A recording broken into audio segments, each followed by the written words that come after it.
Ridgeback's story started in 1983 when founder Errol Drew created the first UK mountain bike. Drew first spotted a mountain bike at the 1982 New York Bike Show, where he declared it the future of cycling. Now, when I first saw this bicycle, I was a little bit confused because I didn't know what it was. That doesn't happen very often, but it did. And I did as much research on it as I possibly could, and I still couldn't come up with much other than the fact that it was a European bike. And the specific model was an MX30, which I even got less information on the internet. Now, this is a Ridgeback. It's a European bike, specifically from England, from the UK. So the front brakes are on the right side, and the back brakes are on the left side. Threw me off first time that I got on the bike. Not only did they need to be adjusted, obviously, but because they were on the opposite side, I had to apply my biking skills to not wreck, and I managed to pull that off. So here we are.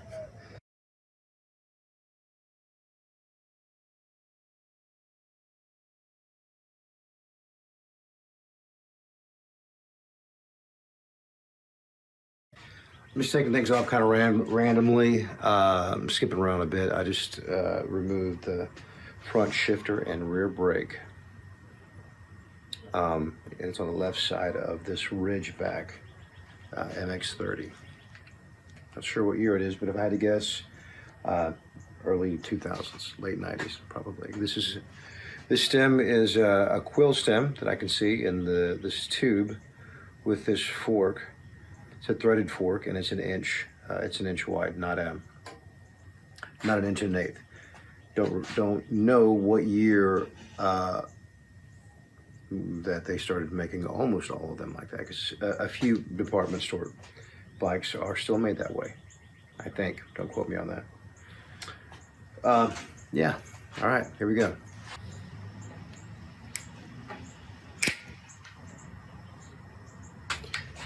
Little by little, taking this thing apart. I'm being fairly patient today.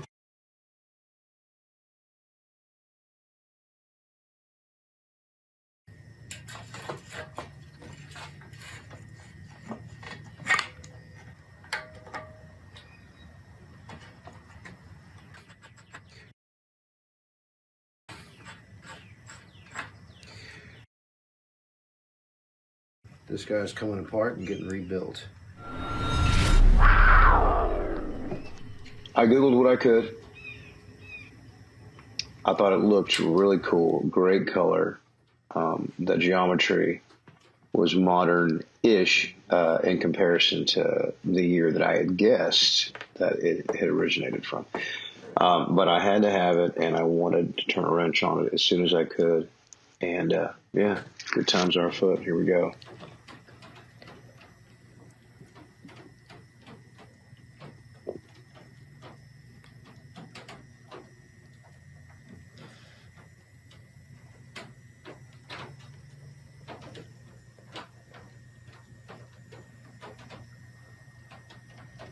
I guess that's terrible, isn't it? It smells.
Terrier and half Shih Tzu.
That's the rear derailleur.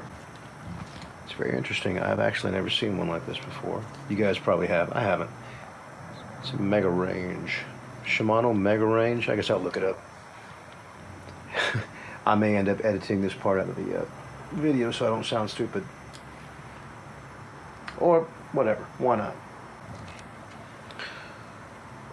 Angel. This definitely isn't mine.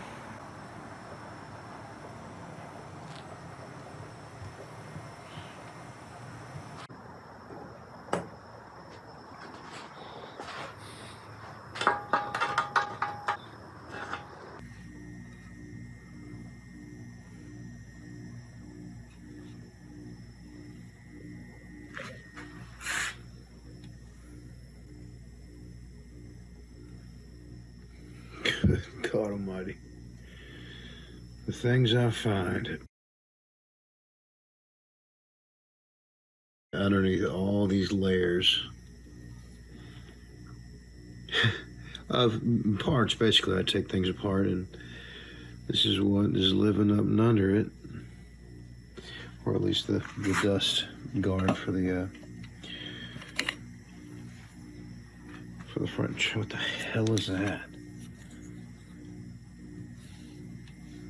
Jesus.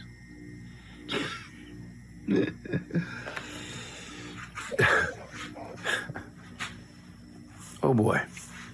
That part of the drivetrain came off the old Ridgeback. These RST 281Rs, I have completely taken apart, sanded them down, I baked them with a matte black.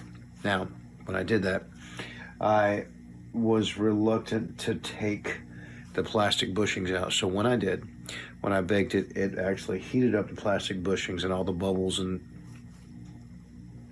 oils and alcohol, whatever was in there, evaporated. So the bushing shrunk. So the forks could not slide through there, so I had to cut them. And drill them out and grind them on the outside. Then they were too small, so I had to put a shim around those.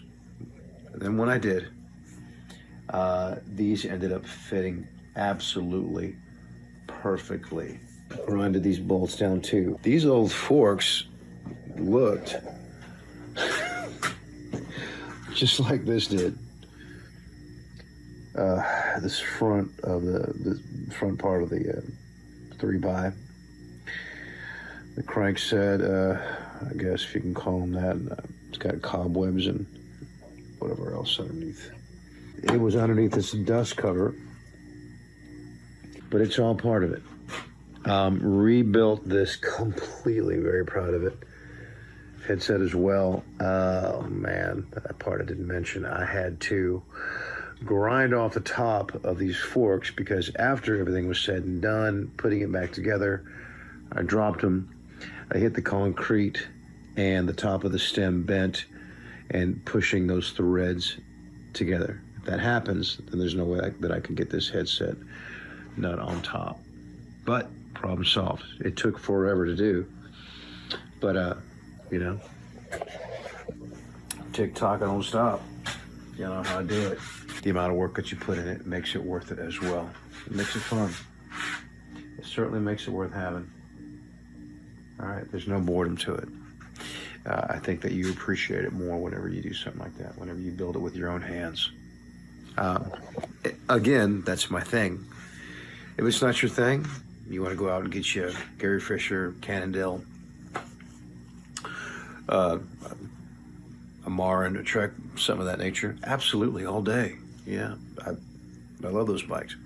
I work on them, I build them, upgrade them, whatever the case is. But if you have something that means something to you and you want to upgrade it and make it more comparable with modern mountain bikes, make it trail ready, trail worthy. At one time, during a certain time frame, the older bikes were trail worthy. Why can't they be now? Well, they actually are. They just don't have modern parts on them. You can put modern parts on them, or you can just give it a rock solid tune-up, which is a lot of fun. Give it a tune-up, take it out there. Don't just let it sit in your garage. How do you do it? Pedal, damn it.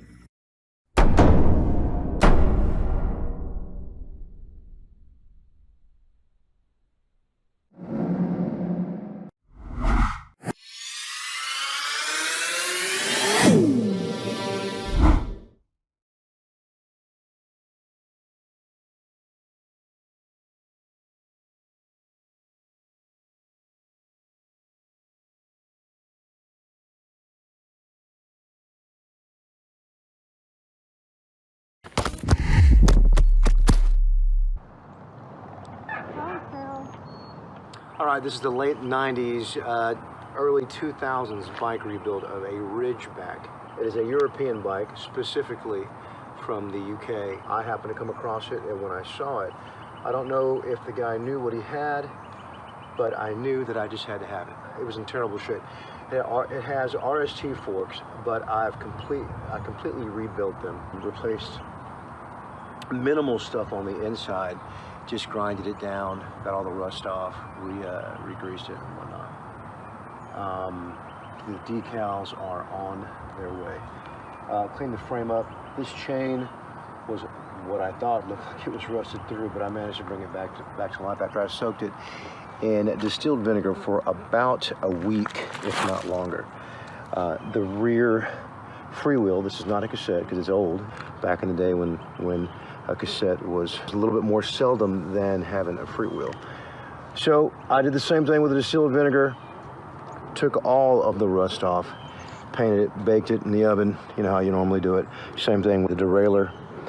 Got it all dialed in, replaced all the cables, greased all the hubs, took the bottom bracket apart, reassembled it after rebuilding it.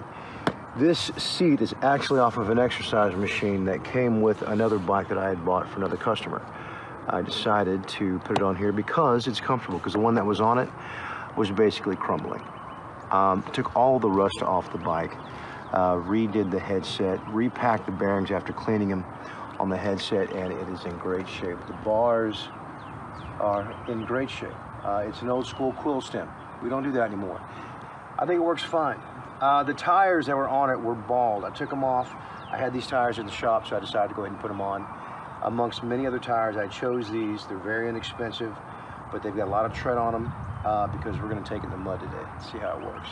Redid the brakes, sanded down the brake pads, repainted the rims, repainted the front of the drivetrain, or the cranks and the chain wheel. It is a 3x7. That was the thing back then. But if you know how to shift it right, and I do mean if you know how to shift it right, it works just fine.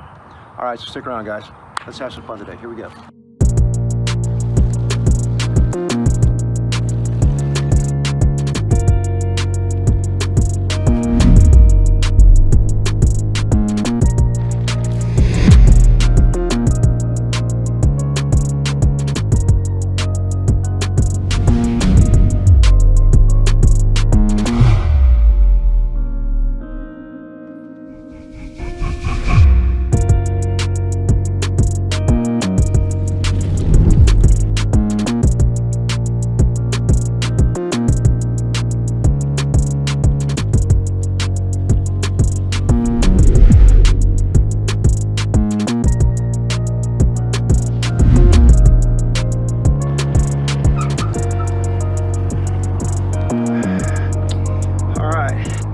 the late 90s, early 2000s Ridgeback pressure test. It performed really well, especially at the rebuilt front suspension.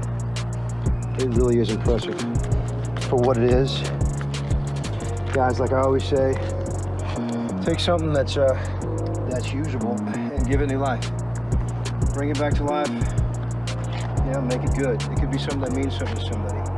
And it's just sitting in the garage or in their storage shed, or it could be sitting outside in the backyard, getting rained on, getting all rusty. If it does that, and it comes to me, I promise you I'll restore it. Or at least I'll bring it back to being as close to its former glory as I can. Okay? So yeah, good ride today. Outstanding. Your good friend X, DJ X to be specific, hanging out with you guys on a beautiful Saturday with my very beautiful lady Trish, who is the camera person today. Okay, so I'll be featuring her in the next couple of episodes. So I'm just going to share a little bit of my life with y'all. Thanks for hanging with me. It's your boy X. See you guys next time. Peace out.